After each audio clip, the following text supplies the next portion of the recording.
Kasus pembunuhan pria disabilitas di Subang akhirnya berhasil diungkap oleh jajaran Satreskrim Polres Subang dalam waktu 3 kali 24 jam. Polisi mengamankan 2 pelaku yang semuanya perempuan.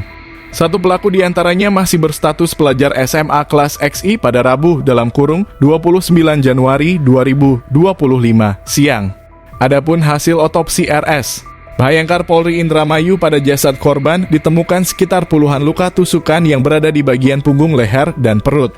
Hasil otopsi korban mengalami luka tusukan sebanyak 27 tusukan di sekujur tubuhnya, ucap Kapolres Subang AKBP Aryek Indra Sentanu dalam press rilisnya Jumat (1 Februari 2025) pagi.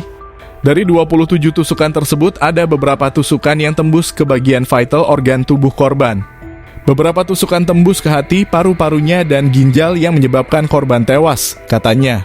Menurut AKBP Aryek, korban tewas setelah dihujani puluhan tusukan oleh 2 pelaku menggunakan 2 pisau dapur, sampai pisau tersebut pertama korban dihujani tusukan kemudian ditinggalkan oleh kedua pelaku. Sekitar setengah jam kemudian pelaku kembali datang dan melihat korban ternyata masih hidup dan kembali dihujani tusukan hingga tewas, katanya. Berdasarkan hasil pemeriksaan dan serangkaian penyelidikan terhadap kedua pelaku, terungkaplah motif pelaku menghabisi korban secara sadis tersebut karena cemburu dan dendam. Jadi intinya motif pelaku membunuh korban ini lebih ke faktor cemburu dan dendam, tandasnya. Untuk lebih jelasnya terkait kedua pelaku menghabisi korban, ke depan penyidik akan melakukan rekonstruksi. Rekonstruksi akan jadi titik terang seperti apa kedua pelaku menghabisi korban, ucapnya. Saat ini kedua pelaku sudah diamankan di Mapolres Subang. Polisi masih terus melakukan pemeriksaan terhadap kedua pelaku. Pemeriksaan terhadap pelaku TK yang masih di bawah umur kami jajaran kepolisian didampingi oleh Komisi Perlindungan Anak dan juga Balai Pemasyarakatan, ucapnya. Dalam peristiwa kasus pembunuhan berencana tersebut, selain mengamankan 2 orang pelaku yang semuanya perempuan, juga mengamankan sejumlah barang bukti. Barang bukti yang diamankan diantaranya 2 pisau dapur, pakaian korban, motor pelaku beserta STNK, ujarnya. Akibat perbuatannya pelaku terancam pasal pembunuhan berencana dengan ancaman seumur hidup atau hukuman mati. Ancaman pidana bagi pelaku pembunuhan berencana adalah pidana mati, pidana penjara seumur hidup, atau pidana penjara paling lama 20 tahun khususnya bagi pelaku AN.